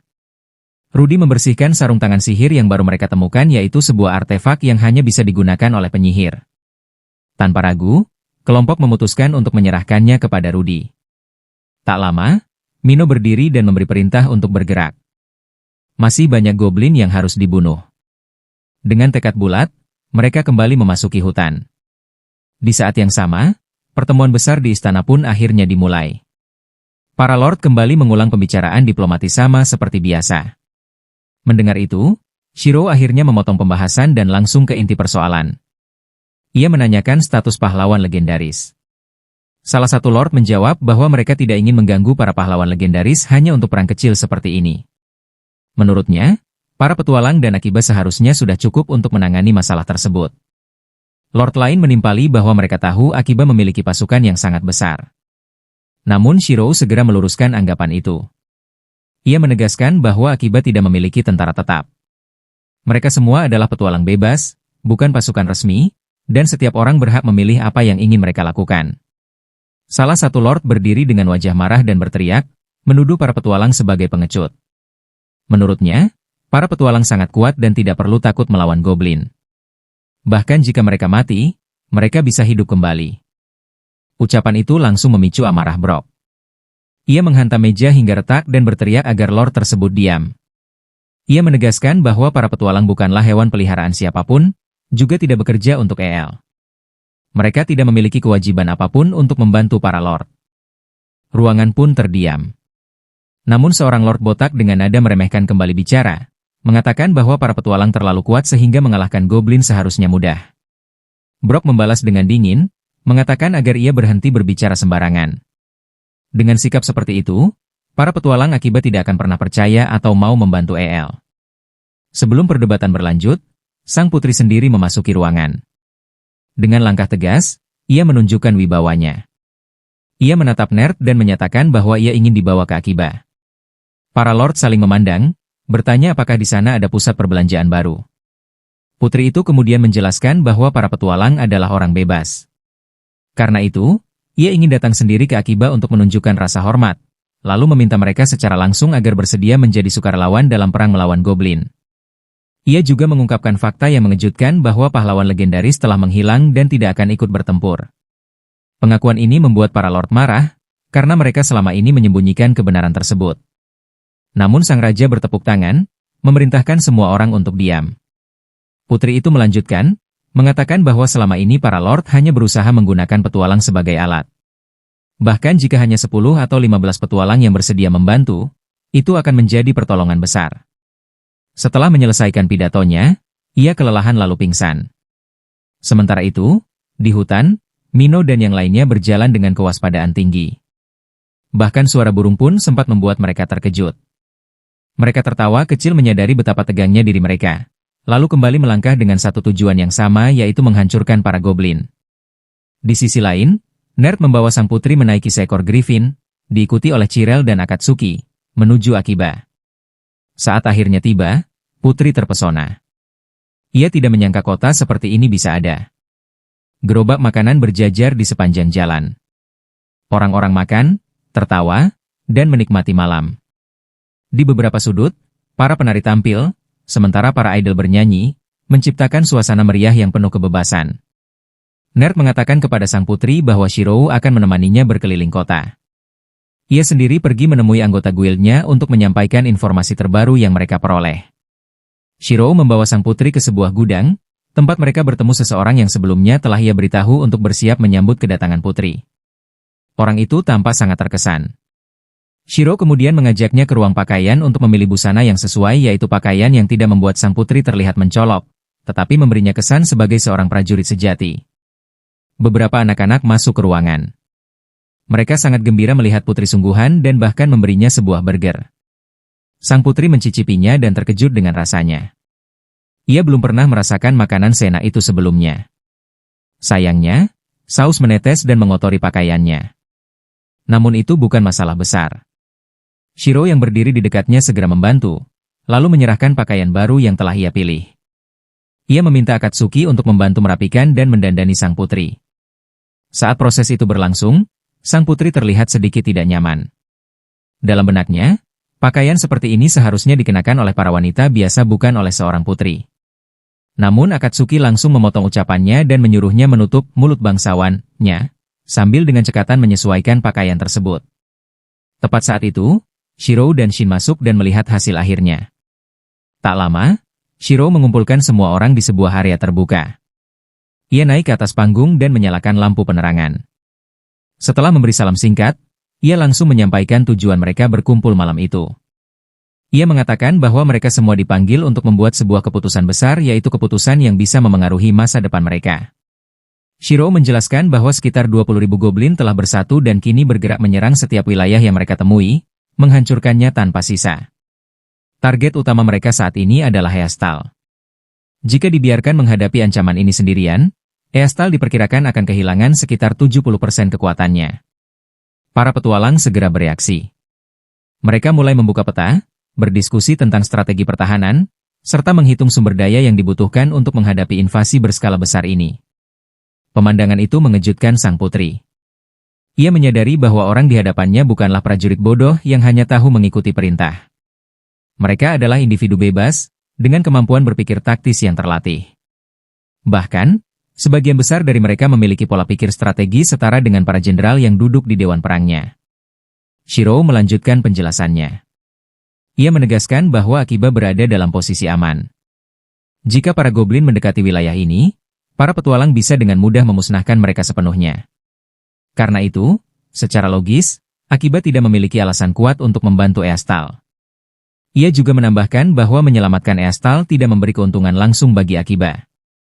Setelah itu, Shiro menyerahkan panggung kepada sang putri untuk menyampaikan permohonannya. Nerd segera menyorotkan lampu ke arah putri. Sang putri maju beberapa langkah, tanpa gugup harus berbicara di depan begitu banyak orang.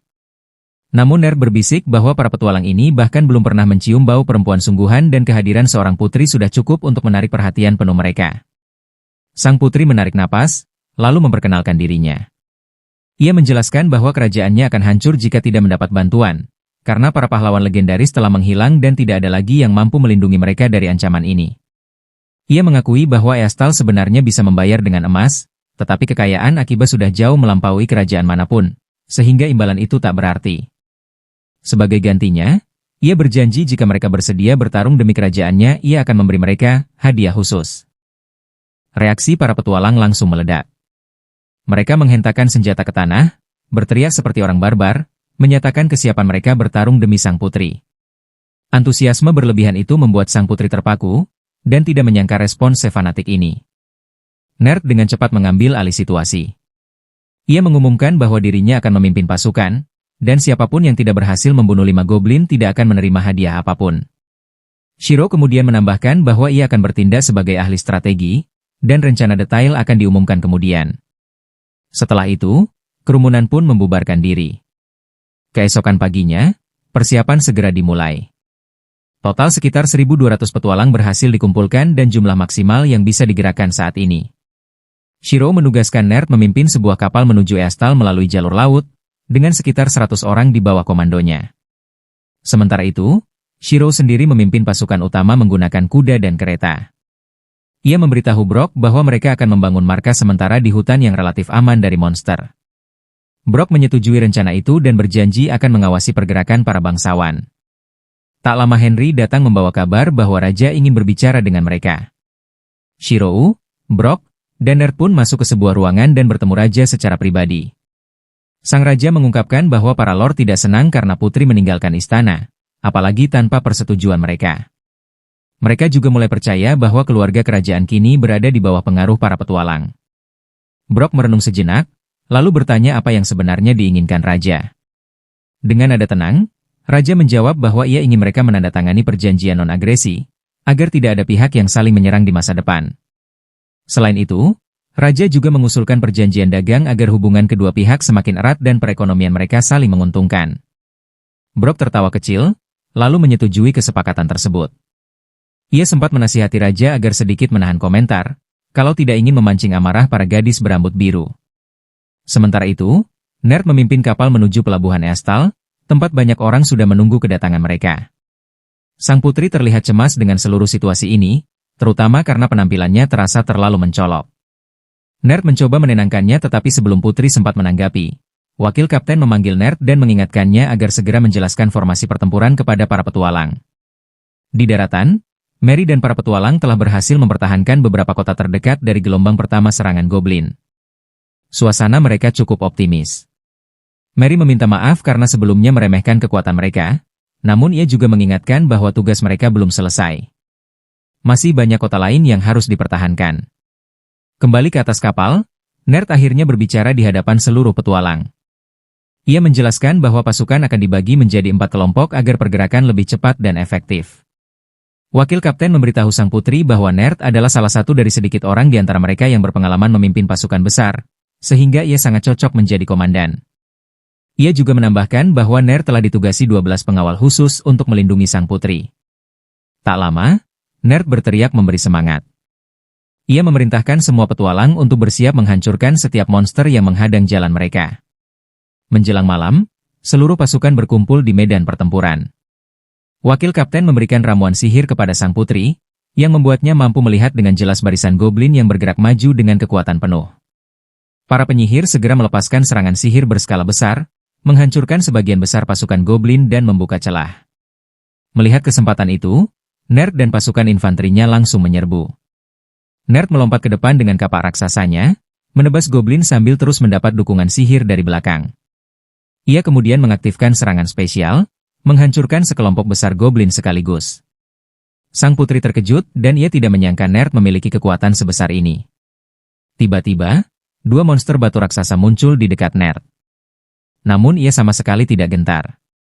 Ia memerintahkan para penyihir untuk membombardir monster tersebut, lalu berlari ke arah salah satunya, melompat ke bahunya, dan menghantamnya dengan tebasan kuat hingga monster itu runtuh. Sang putri hanya bisa terdiam, melihat senyum liar di wajah Nerd. Sementara itu, di markas pusat, Shiro telah mendirikan pusat komunikasi. Dari sana, ia menyusun dan mengoordinasikan strategi agar komunikasi antara markas dan unit tempur berjalan lancar. Shin mengira pertempuran hampir usai, tetapi Shiro menggeleng. Ia menjelaskan bahwa ketika pasukan goblin mulai kalah, mereka akan berlari dan menyerang desa di sekitar secara acak. Untuk mencegah hal itu, Shiro telah menyusun strategi pengepungan agar goblin tidak bisa melarikan diri. Namun ada satu masalah besar. Di wilayah pesisir, jumlah pasukan relatif sedikit. Mary dan para pemula berada di sana. Jika monster laut berhasil merebut kota pesisir itu, formasi pengepungan bisa runtuh dan seluruh rencana akan berantakan. Akatsuki bertanya mengapa Shiro tidak turun langsung ke medan perang. Shiro menjawab bahwa selama seluruh pasukan belum sepenuhnya dikerahkan, ia tidak bisa meninggalkan markas. Di kota pesisir, para pemula terlihat tegang. Mary mengamati laut dengan teropongnya dan melihat monster dalam jumlah besar muncul dari laut. Ia menoleh ke sekeliling dan melihat Nao mengangkat jempol, memberi isyarat agar ia segera memberi perintah kepada para pemula untuk bersiap bertempur. Mereka semua yakin dapat menghabisi para monster sebelum musuh mencapai kota. Namun, Shiro menerima kabar buruk bahwa di kota hanya ada 60 petualang yang harus menghadapi sekitar 1000 musuh. Tanpa ragu, ia segera mengirimkan bala bantuan. Sementara itu, pertempuran pun dimulai. Pada awalnya, para petualang tampak kewalahan menghadapi jumlah musuh yang begitu besar. Mayu ingin segera membantu, tetapi kepala suku menghentikannya dan menyuruhnya memulihkan stamina serta mana terlebih dahulu sebelum kembali bertarung. Di tengah kekacauan terlihat bahwa Toya bertarung tanpa rasa takut, menumbangkan banyak musuh. Sera terus memberikan dukungan dan melindunginya sambil memanggil makhluk pemanggil untuk membantu menghabisi musuh dengan cepat. Isuzu dan Rudy juga bertarung dengan sangat baik. Rudy melompat ke tengah kerumunan musuh dan menggunakan sihir api untuk menghancurkan mereka sekaligus.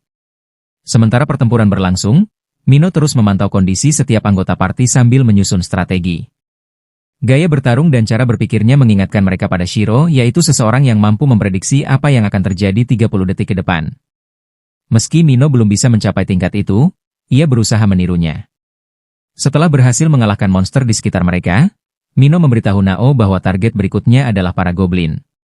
Meski Nao mencoba menghentikan mereka, Mino dan yang lain tetap berlari maju. Mereka tiba di sebuah lapangan dan melihat sekelompok goblin sedang menikmati daging panggang. Mino kemudian menyuruh Rudy untuk memancing perhatian mereka. Rudy menggunakan sihir petir, membuat seluruh goblin marah dan berlari ke arah mereka. Isuzu segera menggunakan sihir lagu untuk memperlambat pergerakan musuh. Pada saat yang sama, Toya melompat ke depan dan mulai menebas para goblin tanpa ampun, sementara yang lain mendukung dengan serangan sihir hingga musuh itu tumbang. Namun, setelah mengalahkan banyak musuh, terdengar suara gemuruh besar dari arah pantai. Mereka segera kembali ke medan utama. Mary sedang menyembuhkan para petarung yang terluka ketika Shiro menghubunginya dan memberitahu bahwa bala bantuan akan tiba dalam 1 jam. Mereka harus bertahan sampai saat itu. Mary pun menyampaikan kabar tersebut kepada para petarung. Meskipun mereka masih mampu menahan serangan monster, para petualang mulai kelelahan. Mana Rudy juga berada pada titik kritis akibat penggunaan sihir. Saat hujan mulai turun, seekor direwolf muncul dari tebing. Tidak hanya itu, sekelompok kecil goblin bersama beberapa serigala lain juga memblokir jalan mereka. Pertempuran kembali pecah. Mereka berhasil mengalahkan para goblin dengan kerjasama yang solid, tetapi para serigala bergerak jauh lebih cepat. Sera berhasil mengikat salah satu serigala dengan sihir akar, namun serigala lainnya menghindar dan langsung menyerang Toya. Mino dengan cepat menciptakan penghalang sihir untuk melindunginya. Ia menyuruh Sera untuk fokus menahan serigala tersebut, sementara yang lain menyerang dua goblin di depan mereka. Dan mereka berhasil menghabisi kedua goblin itu. Namun, Mino menyadari bahwa HP Toya terus menurun.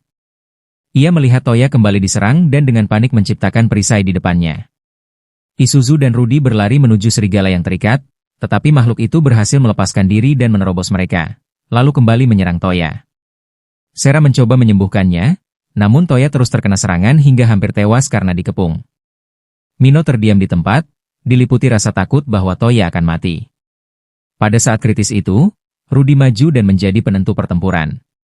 Ia berlari ke arah serigala, melompat ke atasnya dengan tangan kosong, dan mulai mengalihkan perhatian mereka.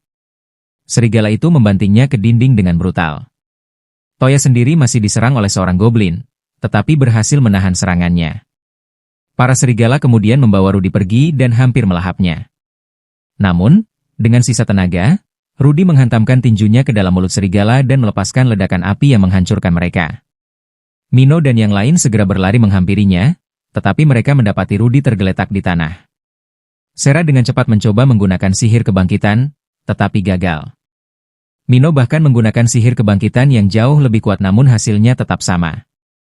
Isuzu akhirnya jatuh berlutut dan menangis, lalu mengungkapkan kebenaran. Perlahan, mereka semua menyadari bahwa Rudy sebenarnya bukanlah seorang petualang, melainkan hanya NPC biasa yang sangat ingin menjadi petualang. Itulah alasan Isuzu selama ini menyembunyikan kenyataan tersebut. Toya pun mengerti bahwa itu berarti Rudy tidak bisa dibangkitkan, apapun yang mereka lakukan. Sementara Isuzu menangis dan Sera akhirnya memutuskan untuk menggunakan sihir penyembuhan bukan untuk menghidupkannya kembali, melainkan untuk menghormati pengorbanannya. Namun, sihir itu ternyata masih belum cukup kuat. Sera segera menghubungi Shiro dan meminta bantuannya. Tanpa membuang waktu, Shiro langsung bergegas bersama Akatsuki. Mereka menaiki seekor griffin dan terbang menuju lokasi pertempuran. Dalam perjalanan, Shiro menghubungi party dan menyuruh mereka terus menggunakan sihir kebangkitan tingkat rendah pada Rudy, serta mengerahkan semua sihir penyembuhan yang mereka miliki. Ia menjelaskan kepada Akatsuki bahwa meskipun mana Rudy telah habis, HP-nya sempat terselamatkan berkat sihir kebangkitan yang digunakan tepat waktu. Jika teorinya benar, masih ada cara untuk menghidupkan Rudy kembali. Tak lama, Shiro menerima panggilan dari Mary. Ia memberi kabar bahwa bala bantuan telah tiba dan pertempuran di laut sudah dimulai. Situasi kini terkendali, dan mereka seharusnya bisa bertahan. Mendengar itu, Shiro semakin mempercepat laju Griffin. Sesampainya di lokasi, Shiro langsung turun dan menyuruh Akatsuki membantu pasukan di pantai. Ia sendiri berlari ke kota dan menemukan Rudy tergeletak sementara anggota party terus mengalirkan sihir penyembuhan ke tubuhnya. Shiro menyuruh mereka memasukkan Rudy ke dalam party. Setelah itu, ia menggunakan sebuah sihir baru yaitu mengalirkan mana seluruh anggota party ke dalam tubuh Rudy. Perlahan, otak Rudy kembali aktif, meskipun ia masih berada dalam kondisi koma. Shiro lalu memerintahkan semua orang untuk menggunakan seluruh kemampuan penyembuhan yang mereka miliki. Tak lama Rudy akhirnya membuka matanya. Tangis haru pun pecah di sekitar mereka. Shiro segera mengeluarkan sebuah kontrak dan menawarkannya kepada Rudy. Ia menawarkan posisi resmi di guild miliknya. Dengan kontrak itu, Rudy menjadi seorang petualang dan tidak lagi berstatus sebagai NPC. Shiro menyadari bahwa dirinya kini cukup kuat untuk menciptakan dokumen yang mampu melampaui hukum dunia ini. Dengan tangan gemetar, Rudy menandatangani kontrak tersebut. Cahaya kuning terpancar dari tubuhnya, membuatnya melayang ke udara. Shiro menjelaskan bahwa Rudy akan bereinkarnasi kembali di gereja. Sementara itu, di medan pertempuran, pasukan besar Dire Wolf dan Hobgoblin mendekat. Namun, pasukan pertahanan menghadang mereka di lembah. Para goblin sama sekali bukan tandingan. Mereka dihujani panah dan disapu oleh seekor burung api raksasa yang menyerang barisan musuh. Beberapa monster yang tersisa dengan mudah dihabisi oleh sang pemimpin dengan satu tebasan tunggal ke arah Hobgoblin. Dengan itu, pertempuran pertama berakhir dan para pahlawan akhirnya mendapatkan waktu untuk beristirahat. Sebulan telah berlalu sejak pertempuran itu.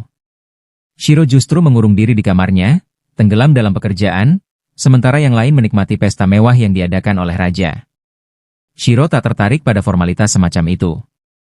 Ia tahu bahwa perang melawan para goblin belum usai. Raja Goblin masih bersembunyi, memulihkan kekuatannya. Suatu hari, Shiro keluar untuk menghirup udara segar dan melihat seorang wanita sedang bercerita kepada anak-anak. Pemandangan itu mengingatkannya pada Rean, penyihir aneh yang ia kenal. Shiro pun pergi ke perpustakaan dan bertemu Rean.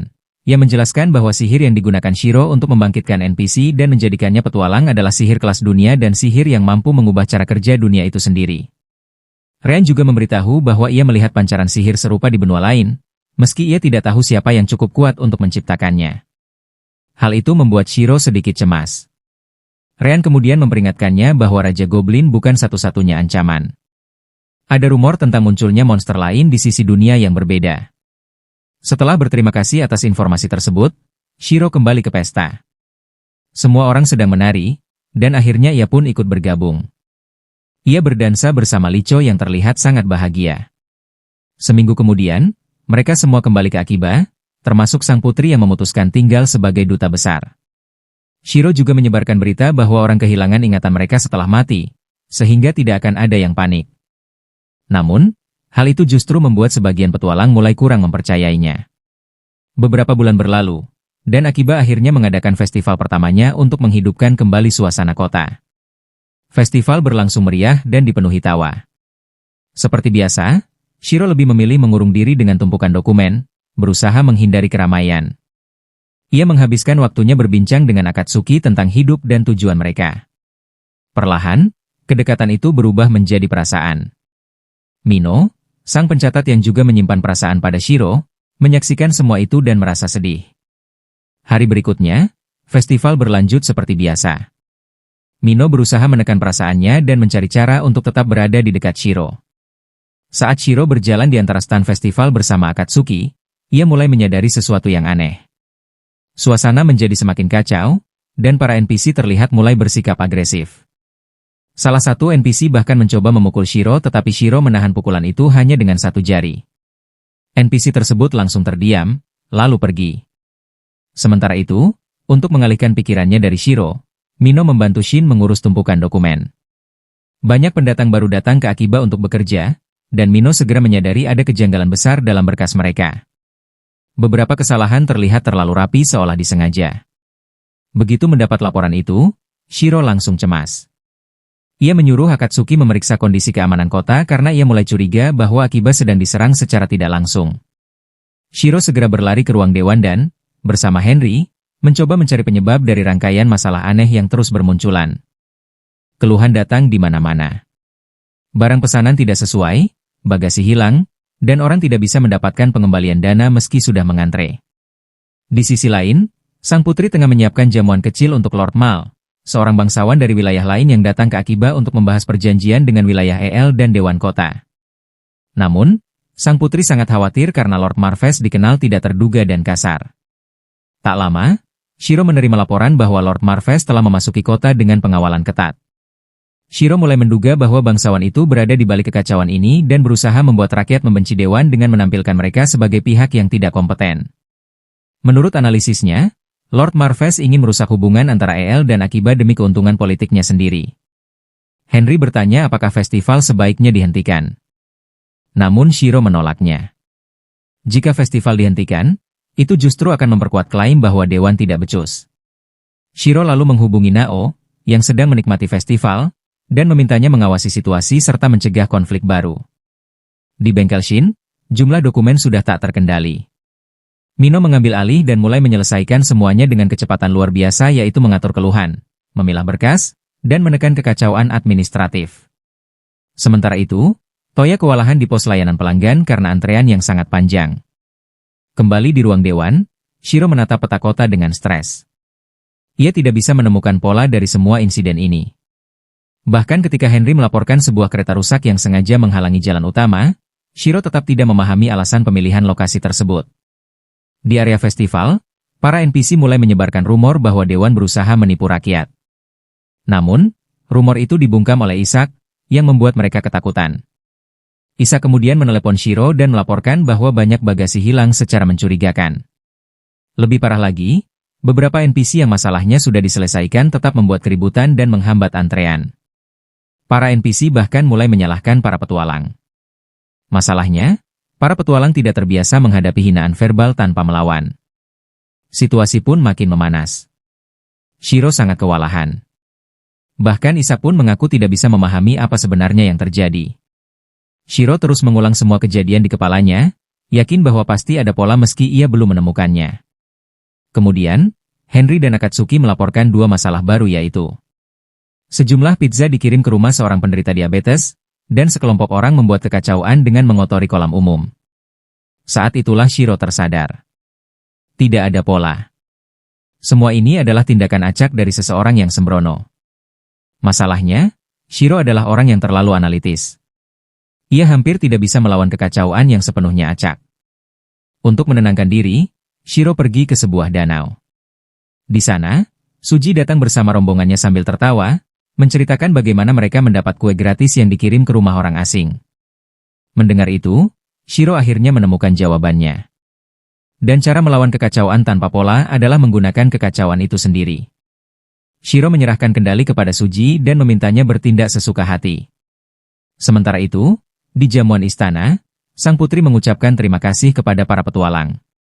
Namun suasana berubah saat Lord Marves masuk dengan arogan, mengelilingi putri, dan melontarkan hinaan. Ia mengklaim bahwa bangsawan tidak seharusnya berada satu ruangan dengan petualang rendahan. Seorang petualang mencoba menenangkan suasana, tetapi langsung dijatuhkan oleh para pengawal. Ketegangan meningkat. Lord Marves bahkan mempermalukan sang putri, bersikap tidak pantas, dan menghina Akiba serta El sebelum menumpahkan anggur ke lantai. Di sisi lain kota, masalah mulai mereda berkat aksi Suji dan rombongannya yang mengalihkan perhatian. Ketika Shiro menerima kabar tentang keributan di jamuan, ia segera menuju ke sana. Nerd dan Brok juga tiba, memperkenalkan diri sebagai perwakilan Dewan Akiba. Shiro dengan tenang mengungkit soal surat permintaan gudang yang seharusnya dikirim kepada putri. Lord Marves mengklaim bahwa tidak ada persiapan. Namun Nerd menunjukkan surat resmi Dewan, dan Brok menambahkan bahwa gudang perdagangannya memiliki kapasitas lebih dari cukup bahkan siap menyediakan kereta pengangkut. Lord Marves mulai panik. Shiro sudah tahu bahwa semua ini hanyalah sandiwara. Tidak ada barang mudah rusak. Tidak ada surat. Semuanya hanya upaya mempermalukan putri dan Dewan. Lord Marves akhirnya pergi dengan kesal. Shiro dan Dewan lalu menutup festival dengan meriah yaitu konser besar dan kembang api menerangi Akiba. Rencana Lord Marves gagal total, dan warga kembali bersukacita. Malam itu, Shiro makan malam bersama Mino. Dari percakapan mereka, Shiro menyadari bahwa Lord Marves hanyalah pion. Dalang sebenarnya adalah wanita misterius yang pernah ia lihat di Kastil Timur. Saat Shiro menghadapinya, wanita itu melepaskan penyamarannya dan menampakkan wujud aslinya.